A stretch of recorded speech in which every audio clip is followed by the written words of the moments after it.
On this episode of The Breakthrough Show, we'll meet a multi-entrepreneur and former attorney who's helping unhappy attorneys leave law behind, Casey Berman.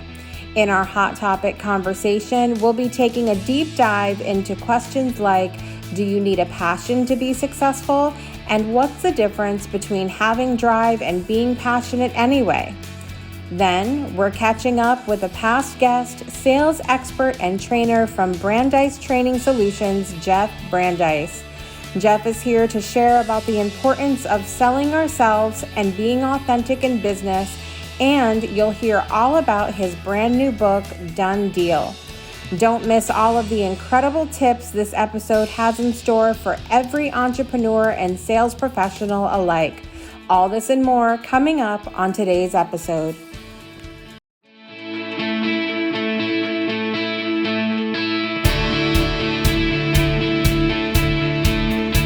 Life gives us moments when we have the opportunity to make a choice, and what we choose has the potential to change our lives forever. Join us now for another inspired episode of The Breakthrough. And now, please welcome the creator and host of the show, Jessica Dugas. Welcome back to The Breakthrough Show. I'm your host, Jessica Dugas, and I'm super excited to be back with you for another episode today of the Daytime Talk Show, inspiring you to change the way you look at and live your life through inspirational stories and, of course, entertainment and hot topics. And I'm really excited to dive into hot topics with a new guest here shortly. But coming up later on in the show, we have a returning guest of The Breakthrough Show. He is from Brandeis Training Solutions. .com and is just a fantastic person. Jeff Brandeis is back, and he's going to be talking a little bit about his new book, Done Deal. And you'll remember that he was on last season and talked about the sales process and how we can make that a warmer place to be. And so I'm really excited to welcome him back today. But coming up first on The Breakthrough Show, we have a new friend of the show that I was introduced to by another friend of the show, Scott Mason. You guys know him. A lot of you guys have been saying, when is Scott coming back? Hopefully soon. But we are going to be talking to today a person who left law behind. He is a multi-passionate entrepreneur, which we are no stranger to here on The Breakthrough Show. Please welcome to the show, Casey Berman. Casey, welcome. Thank you so much. It's great to be honored to be here. Thanks for having me. I'm excited to have you here because I've seen you several times now talking to our mutual friends, Oleg and Scott, and we've had these conversations, as much as you can in the comments of a show. And so I'm excited to get you to myself now and hear really what Casey has to say. I would love for you to start out, Casey, by sharing with us something that's bringing you joy today. Yeah, well, hearing Scott Mason and Oleg's name brings me joy. I will try to be even 1/10 of the energy or excitement of Scott Mason. Hopefully I get even to 10% of him. Love that guy. Love both of them. But what brings me joy, there was a moment that brought me joy about a month and a half ago, and that I remember. And my wife and two kids, we were in I'm in San Francisco. We were in Southern California, took a week. We were down there. I was working from there. My kids homeschool. I can work from anywhere. So it was remote. It was great. And we were coming back up, and we went to a concert on the way up in Ventura County, and great little spot. It was fun. And one of the first times back, and I saw my wife and daughter dancing, and it just was beautiful. I was just seeing them move.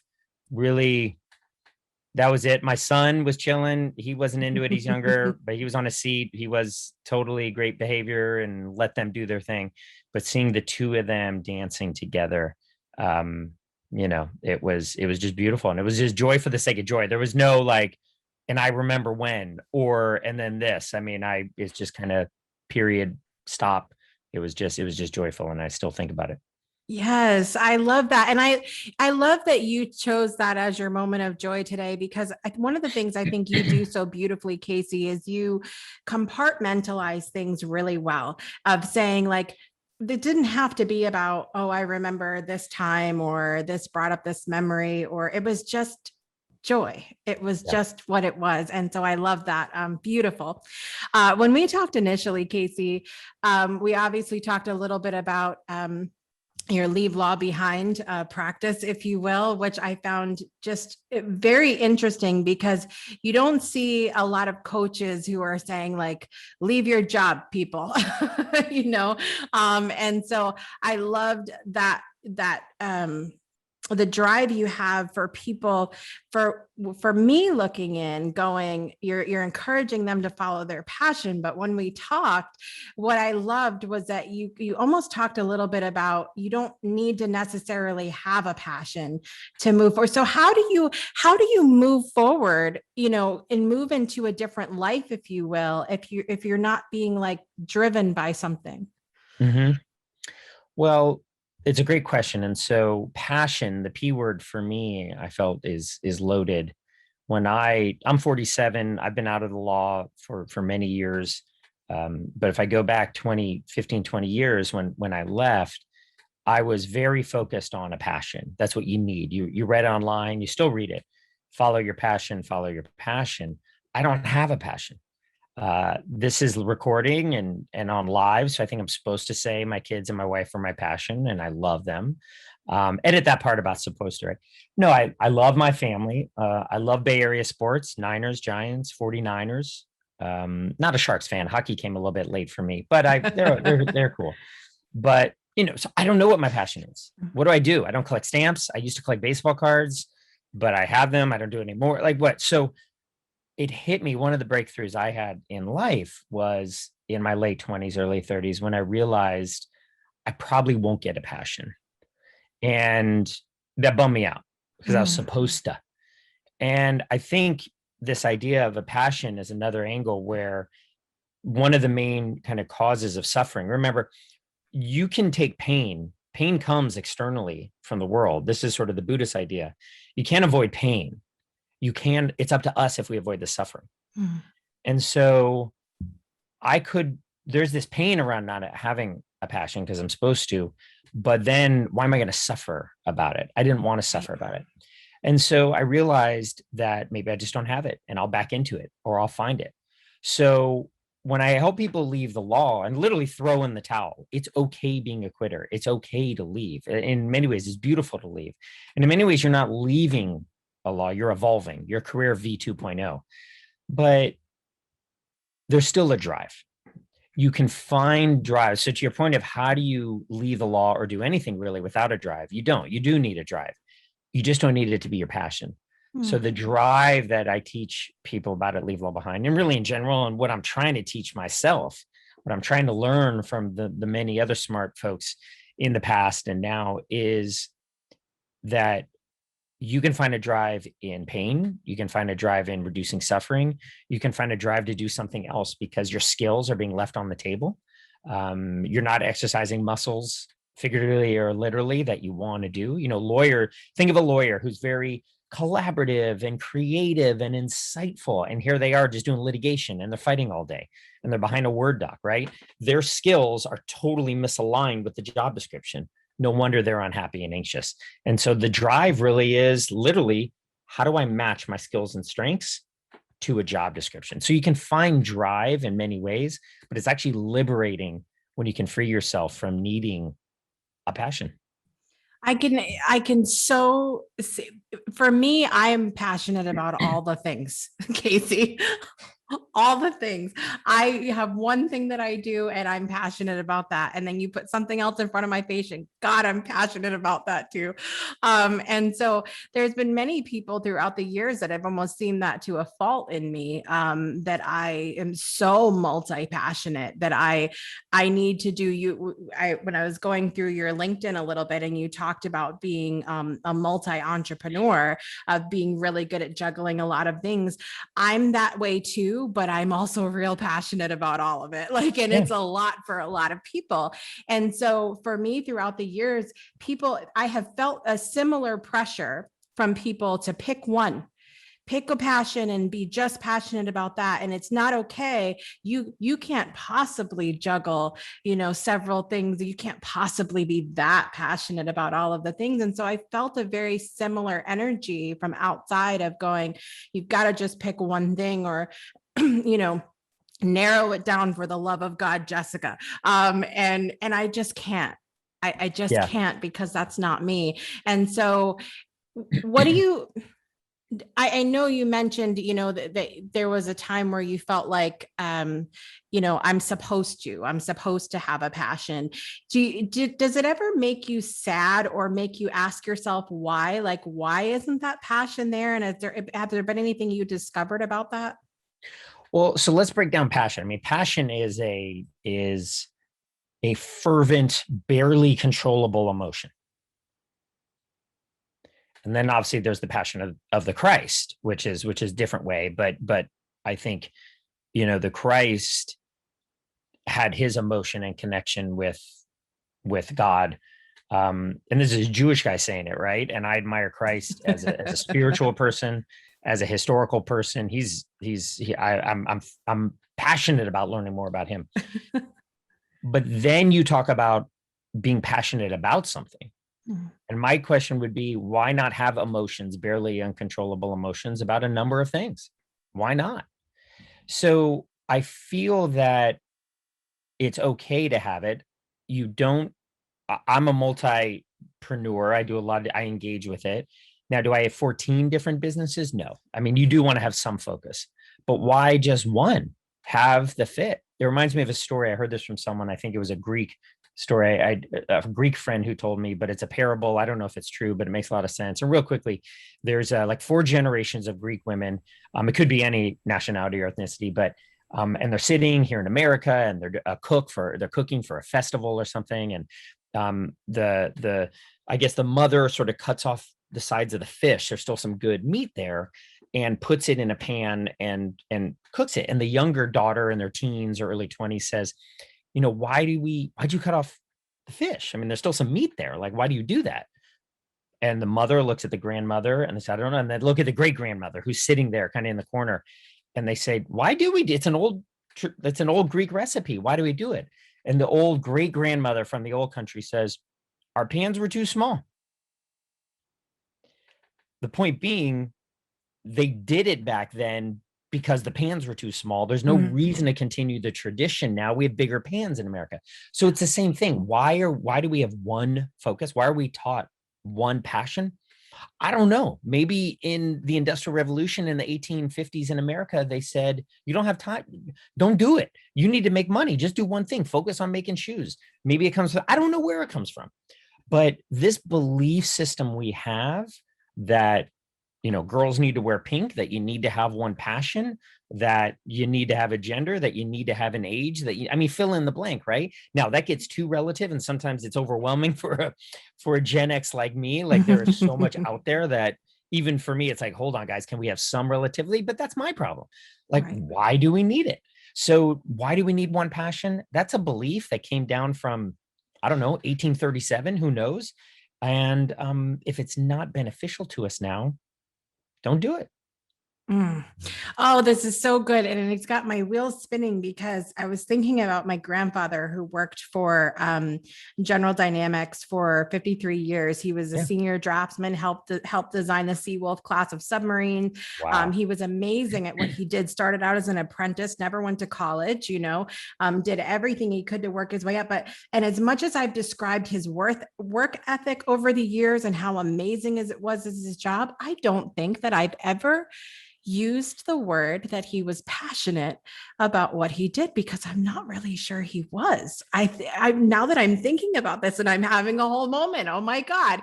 So, but it's just, it's interesting now that you've given me this perspective of, separating it out, that passion and drive are two different things, that that we don't necessarily need that a drive is required kind of to move forward a little bit, but that the passion doesn't necessarily need to be there. And I think you've given people a lot to think about today. So I mean, listen, Scott Mason is good, but Casey's good too.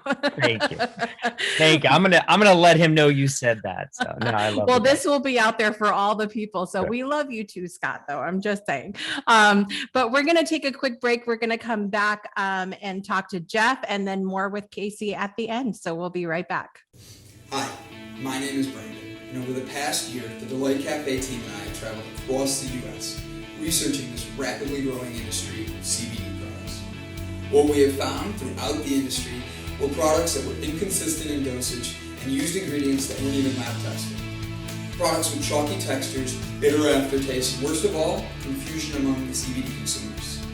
That's why we created Delight Cafe. A 15 milligram, lab tested, all natural, water soluble hemp CBD powder pack. It's odorless, colorless, and tasteless. Add it to your favorite drink of choice, wherever, whenever, on the go. Quickly find your calm, your balance, and your delight when you need it most.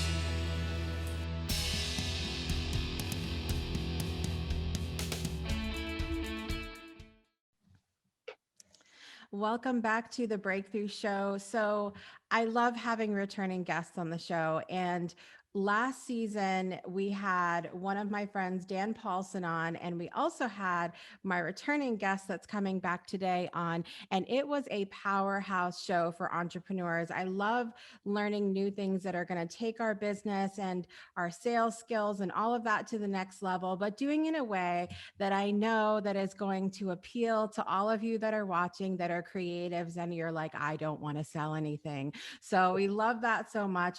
My returning guest today is a businessman, a coach, a sales expert, an entrepreneur and trainer. And I love that he is so incredibly passionate about not only what he does and not only the sale, but the relationships behind it, the connections. And I'm so excited to have him back today. Please welcome back to the show, Jeff Brandeis. Jeff, welcome back.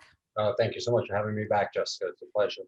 So excited to have you here, and Happy New Year to you. You too, all the best. And I know you could be the one in 21.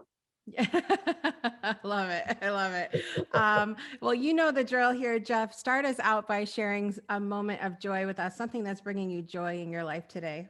Every Sunday, my children come over for dinner, and I got two lovely grandchildren, both girls. And just watching them grow and communicate with you is just really, it's great. It's so rewarding, and to see my son kind of grow up to be a dad, and how well he takes care of his kids, and my daughter comes over and how well she interacts with them as well, with the grandkids. It's just, it does my heart good that I got two really good kids, and they're passing that on to his children and my granddaughters. So it's great to see. I love that. I love it. And I know you mentioned your grandkids last time, and the horrible thing about kids is that they don't stop growing. And I bet they've grown so much since the last time you were on. Yes, the oldest is going to turn 4 this year, and Jessica, she talks like she's 11 or 12. I mean, it's amazing what comes out of her mouth at times, and the expressions, and she's so expressive with her hands and her face, and the words. It's hard to believe they're, like I said, she's really only 3.5, and it just mind boggles. Well, I'm really glad to have you back today. And last time you were on the show, we really focused on communication styles and tips and techniques on how we can better relate to and communicate with our customers, with the people that we work with. And so today I know that we have some really exciting news about something else that came out with you, and we're going to get to that in a little bit. But I want to talk about some of the breakthroughs that you've experienced when it comes to selling yourself. This is something I think that is really important in the entrepreneur world, especially. We have a lot of entrepreneurs that watch the show. we know that we have to sell products and or services or something that we're doing, but how important is it to focus on yourself? Jessica, I think at the end of the day, people will buy from you because of who you are and who you represent. Yes, the products are great to have and they come along with you as a package, so to speak. But at the end of the day, people will invest their money, and depending on what you're selling, really in you. They have to, I'm obviously selling services for training, for coaching, for helping businesses grow. But I mean, I could talk to them all about our training processes and our training classes and the videos that we have.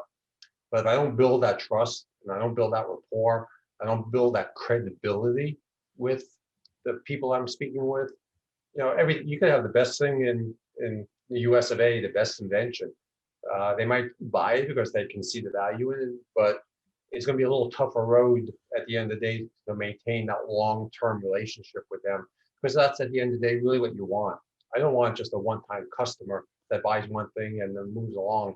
I want to build that rapport, build that relationship, be able to grow with them, and be able to candidly add on more services as we build that relationship even more. Right. And it's really interesting that that we're talking about this right now, because I've been on several podcasts myself, and a lot of times it's very much a one and done type thing. You're on and then your show comes out and then you never hear from them again. And when I created this show, it was never with the intention of being like that. I wanted to continue relationships. I wanted to have people like yourself come back on again and update us and let us know what you're doing. And because for me, if someone's watching the show and they see you once, they may or may not like what you have to say. They may or may not resonate with it. It may or may not be the right place in their life, right? And if you come on again, then they're going to continue to see you and get to know more of you, right? Correct. Yeah, it is about building that trust and rapport with people, and constantly being in that messaging. And it's great that you bring back like people like myself, so we kind of build that rapport with people, and we get closer as well. So our topics that we exchange get more meaningful too. We get a little deeper into a conversation, candidly, than just with all due respect, like you talked about some podcasts. It's superficial. Right. It's really very high level, high profile, and you don't really get into really the person, because at the end of the day, like we just talked about, people buy from the person as opposed to necessarily what you're selling. Has there been any moments, Jeff, where you look back and at your own journey in being in business for yourself, where you think, I really wasn't myself there. I really wasn't selling myself. I don't know what I was doing. Do you have any moments you look back and see green Jeff and go, I could have done things differently? Reflections, one of the things that candidly, Jessica, makes us stronger. And this is, I'm not saying this just to say this, but one of the things that I've always done, and especially when I'm with one of my employees or one of my coworkers, and we do a presentation, is to look back at what we talked about and what we discussed, and could we have done things differently? Could we have done things better? And there's always opportunity to learn. There's always opportunity to learn how to say something differently. And maybe my coworker said something that really resonated with me for the first time because they said it differently. And it's those great learning experiences that, just happen sometimes. And then you think about, if I had used that 3 weeks ago, that would have been a great line that I could use, or a great opportunity for me to kind of maybe get Paul over that hump a little quicker than I did. So, don't be afraid to, kind of do that reflection. And we all don't make 100% of our sales all the time. I mean, I'd love to be able to say I close 100%, but I don't. And if anyone tells you that they do, I really question their credibility, quite candidly. So it's when you don't get that sale, you should reflect on it. But it's also an opportunity for you to go back to that person, to that company, 30 days, 60 days, 90 days, 6 months, but keep in contact. Continue to provide them some value, and build that credibility. And no doesn't always mean no. It just means not right now. I don't have the budget. So depending upon how you actually, understood what that no is, you still would need to be able to go back and build that relationship and continue to provide value, even because at the end of the day, it's all about providing value to your prospects.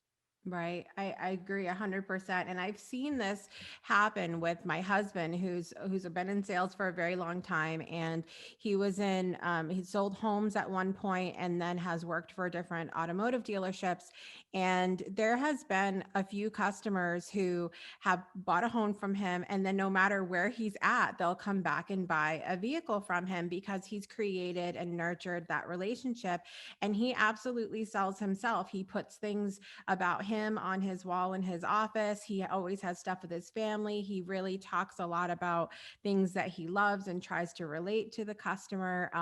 But from an authentic place, from a place of this is who I am and all of that. My question for you is, and this is something that comes up a lot in the creative entrepreneur space, is there a line to draw as you're selling yourself? Is there a line to being authentic and sharing too much?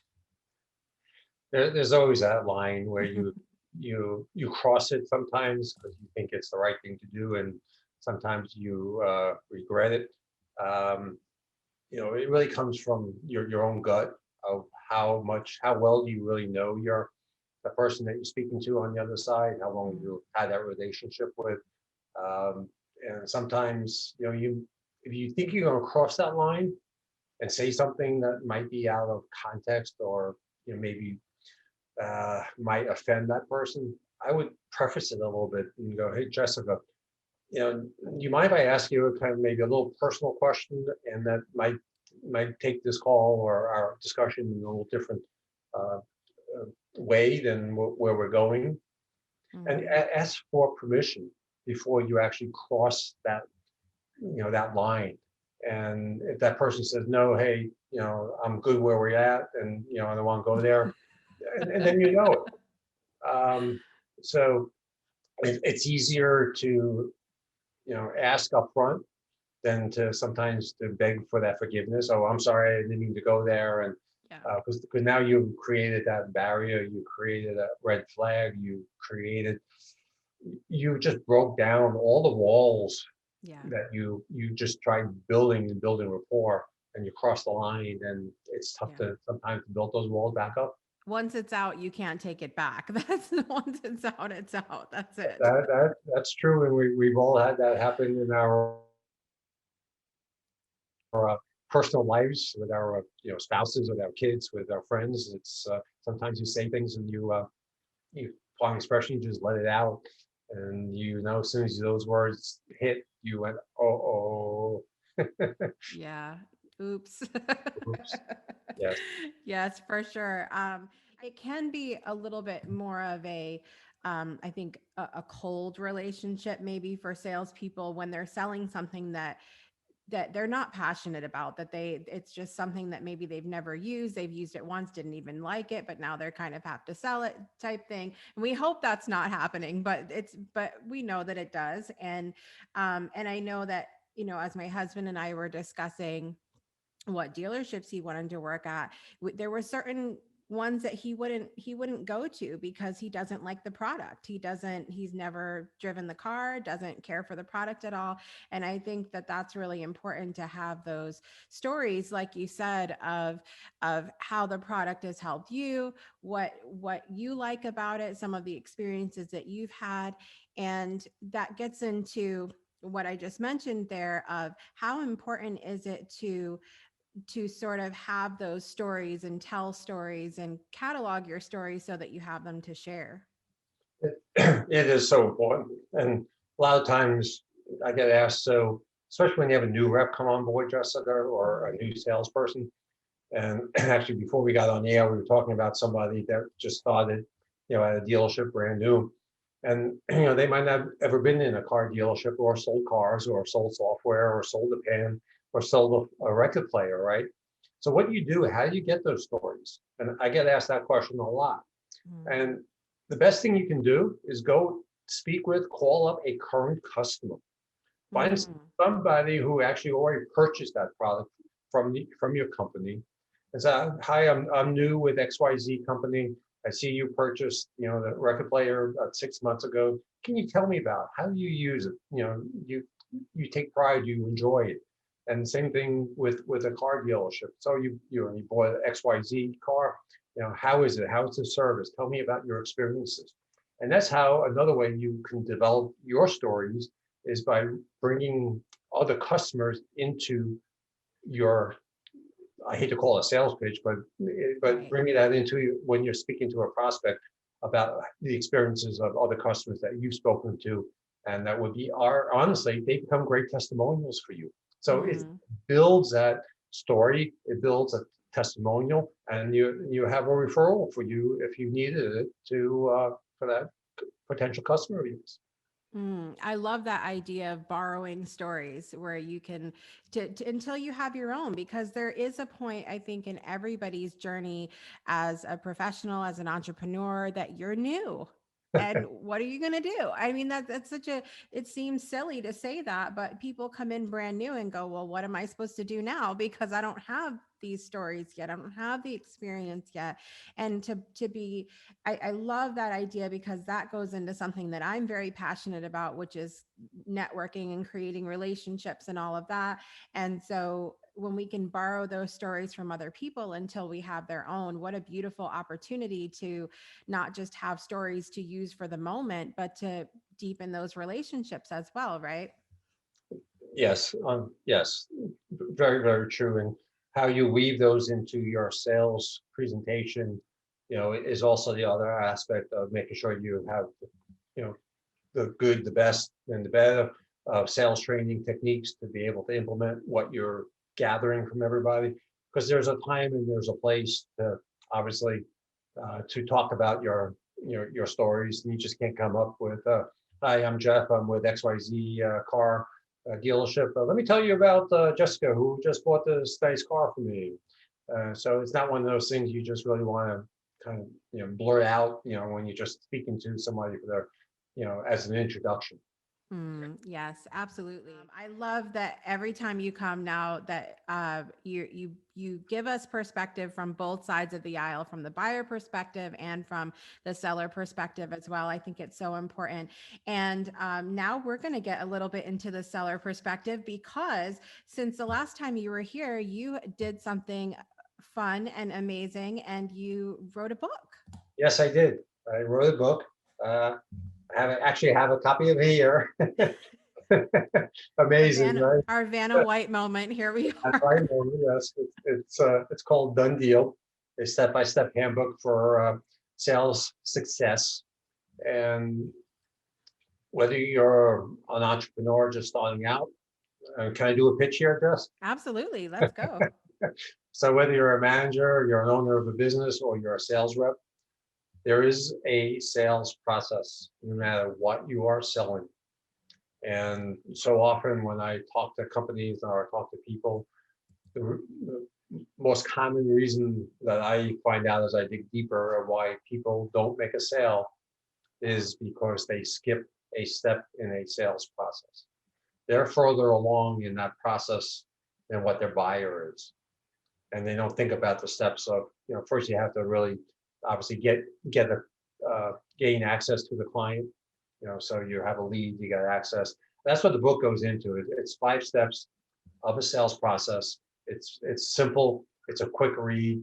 So it's not and actually I had I use this process in a $100 million company, as well as a $2 million company, because the steps are so easy and it's so easy to implement that you don't have to have a huge undertaking to implement. So gaining access, basically, it's understanding what your client really needs. It's recognizing those needs. And then typically these days, you're going to execute a presentation of some sort, whether it's the phonograph or, you want to talk about the phonograph, you're going to talk about, a pen, you're going to talk about sales tools, you're going to talk about a presentation. So you're going to show something, you're going to talk to somebody, you're going to talk about how your product meets those needs that you uncovered in that discovery mode, right? Yeah. And then you basically align yourself. So, did we understand what you were looking for? Did what I talked to you about basically, meet the needs, and you see how this is going to be a benefit for you in your company? Boom, boom, boom. So that's kind of aligning stage.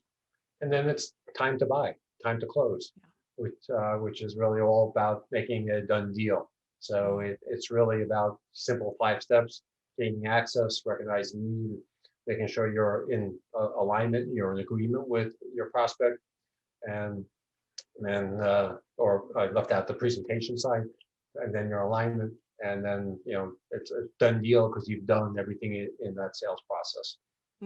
I love that. And I cannot wait to get my copy, because I'll tell you a little behind the scenes fact about Jessica that many people don't know. I was a top producer in a telemarketer's office when I was very young. That's right. One of my first jobs. But I will tell you this from my experience. So when you're working for someone else, all of that stuff is laid out for you, your scripts and your things that you have to do and your processes. And so I think this book is going to be really important for entrepreneurs because, and like I said, all of you creative entrepreneurs that watch the show, it is really just as important for you to have that sales process, that these are the steps that you go through. And I can tell you from the experience that I have had in the sales industry, when you have that, it makes things so much easier for you. And I think that when you're working for yourself and you're your own boss, you don't always lay things out in a step-by-step process for you. So Jeff has done it for you in a book. You're welcome. It's so true, Jessica. And one of the things I sometimes talk about is, we go to school, we went to high school, we went to college, some of us continue on.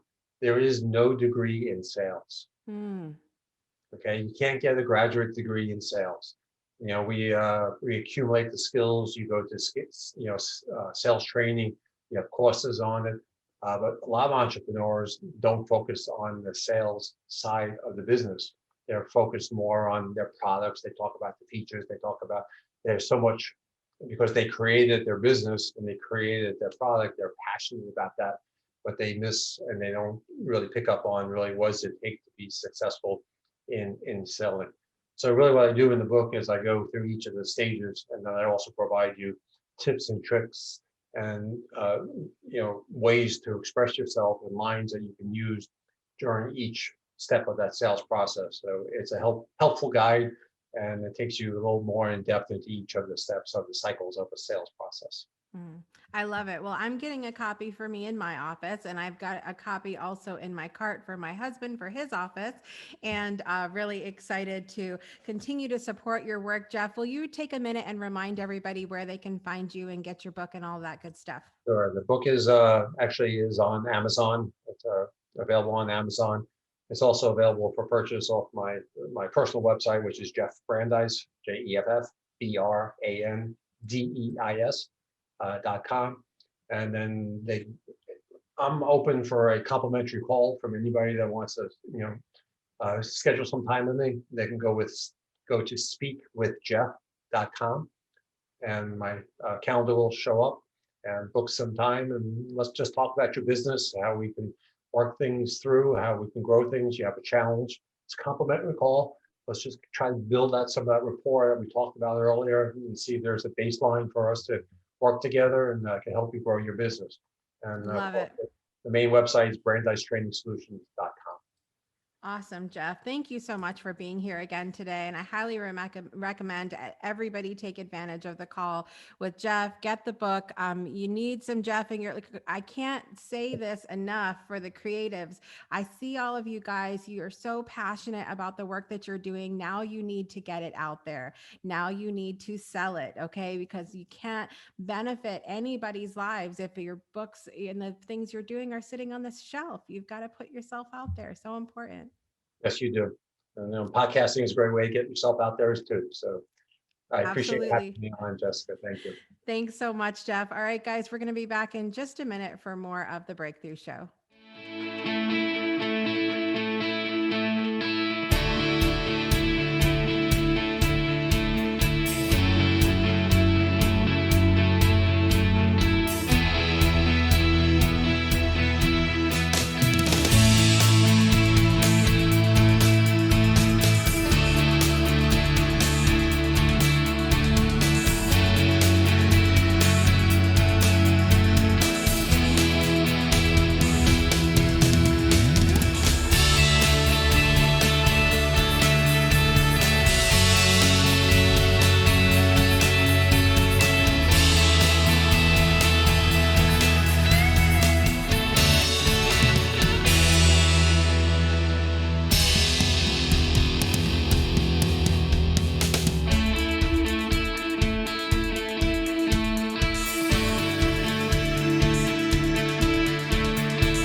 Welcome back to the Breakthrough Show. I want to give a big thank you to my special guest today, Jeff Brandeis. It was wonderful to have him back. Make sure you guys check out the show notes where you can find your copy of Done Deal. So we're back now with Casey Berman, and it is, you guys, if you didn't take notes in segment 1, you're going to have to stop and go back and take the notes. You should have done it before. I don't know what to tell you, but we're glad to have Casey back now. I would love for you, I mentioned in the beginning, Casey, talking about leave law behind, but I know you do other things as well. Tell everybody what you have going on in Casey's world right now. Yeah, thank you. So you can find me at leavelawbehind.com or email me at Casey, C-A-S-E-Y at leavelawbehind.com. I joke I'm a Jewish kid. I was a Jewish kid who didn't like blood. So I didn't go to medical school. I went to law school. That's about as critically as I thought of it. Practiced 5 years, realized it wasn't for me. And I've created Leave Law Behind with my business partner, Adam Millett, fellow former attorney from Florida. And we have created an online course, Think Masterclass, to help attorneys leave the law. So a ton of free resources. We have a coaching program helping lawyers leave the law for alternative careers that they love and do well and get paid well for. So if you have an unhappy attorney in your life, or just want to get in touch with me, you can find us at Leave Law Behind. And I have been, I'm with Scott Mason, Oleg Logid. I'm on the Survive to Thrive podcast every Friday morning. It goes on at 8:45 a.m. Pacific, and they've just asked me to be a contributing host on Thursday evenings at 4 p.m. Pacific on Squirrel Looking for a Nut. So I'm very excited. The Squirrel Show. Yeah, the Squirrel Show is great. So you can find me also Friday mornings or Thursday evenings, twice a month, Thursday evenings, there with Scott and Oleg, or at leavelawbehind.com. I love it. I love it. And so let me ask you really quickly before we go for today. You mentioned, that you help people leave the law profession. And I see the law profession so similarly to, as I would see, like a doctor or something that's a high profile sort of job. And are there really people out there that are like, help me leave this job that I'm so, I'm so good at? Are there people out there? Yes, there are about 1,000 people a month. I've done type into Google, I hate being a lawyer. Wow. And alternative careers for lawyers, lawyer burnout. So, and I've written articles on it, and they come to Leave Law Behind and other sites. The thing, people don't really realize it, because you think someone goes to law school, they're smart, they make a bunch of money. They're like the lawyers on TV that we've been seeing since TV was started. There's always that cool lawyer show, and flashy lawyers or smart lawyers or rich lawyers. You've got Atticus Finch, right? In To Kill a Mockingbird, the paragon of society, right? And so the issue is that a lot of lawyer people went to law school, particularly in the 80s and 90s, and now they're 30, 40, 50 years old now, for the wrong reasons. Like I said, I didn't really think critically about it. I just went. And they went, and they're saddled with law school debt. The fit, again, their skills and strengths are not a fit with the job description. They have imposter syndrome. They're not really good at it, or they are good at it, but they have to try extra hard. They're working evenings, they're working Saturdays, but also the industry is different. There is no life balance. For women, it's absolutely a horrible industry. So I'm not saying all lawyers should quit. The law is good for some people. The world needs good lawyers. What I am saying is there are many lawyers in the industry right now, and there's about 1 million lawyers in America, licensed attorneys. There are many lawyers in there who are in a job they're not a fit for. I'm a sports fan. Think of Steph Curry on my Warriors, and imagine Steph Curry saying, I don't want to be a great shooting guard. I don't want to shoot 3-pointers. I want to go rebound. I want to go play with the big men underneath, and I want to push and rebound. You say, what are you doing? You're 6'1". You're going to get clobbered. You're not good at that. We would all go, why is Steph Curry trying to be a rebounder? Right? Well, when you look at a creative, collaborative person who loves people, who loves to write, who loves to communicate, who loves to build things, and then they go, and they're an English major, and then they go into law school, and then they become a lawyer where all they're doing is fighting and tearing things down, you say, what are you doing? Your skill. So that's what we do, because people got stuck. And that idea from society, well, you must be a lawyer, you must be happy, you must be successful, unfortunately only adds to the fact that they feel like I should just gut this out. What will my mom and dad think? What will society think? Oh, well, there's only a lawyer. The only jobs in the world are lawyers, doctors, and engineers. I can't be a doctor. I can't be an engineer. What else could I do? I help them see that there is a better way. Mm. I love that. I love the work you're doing, Casey. Thank you so much for sharing your perspective today. I know you've given people a lot to think about, including me, and I really appreciate you being here. I was honored when you invited me here. Thank you so much for introducing me, for including me on your roster of guests. I'm flattered. So I'm happy to help in the small way that I could. Thank you. Absolutely. All right, you guys, it's been an incredible episode today. I want to thank Casey Berman for being here and also Jeff Brandeis for coming back. And I think you guys, we've got a lot to think about today. And thinking about, do you have a passion? Do you really need one? What drives you? And I know for me, I've met several attorneys and several doctors and, engineers and other people that I've met throughout my life. And I've thought to myself, they've got that lack of bedside manner, if you will. And I think to myself sometimes, what would their lives be like if they were doing something that they really loved? So I hope you've taken some notes today and giving yourself something to think about. I want to thank each and every one of you for watching or listening wherever you are in the world. And until next week, I want to remind you to make every day a great day for a breakthrough. We'll see you next time. Breakthroughs are about more than you might think. They're about discovering who you are, digging deep, reaching to the core of your soul. They're about healing yourself, understanding your beliefs, creating a ripple effect. And it's not just those initial moments that matter. It's about using them to bring more joy into our own lives and the lives of others. It's about having fun, letting loose, enjoying every moment life has to offer. It's about finding a safe space. It's about creating connection.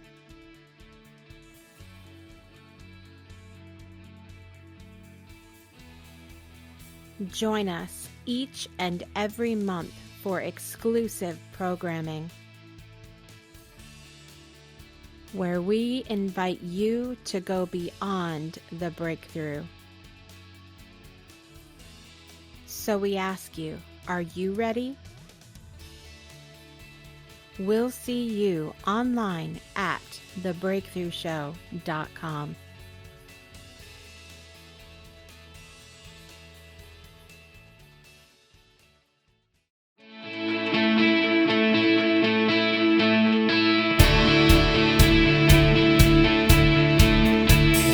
Tuning in to another episode of The Breakthrough. Please visit our website at www.thebreakthroughshow.com and be sure to join our After the Breakthrough community powered by Patreon. We look forward to seeing you next week. Same time.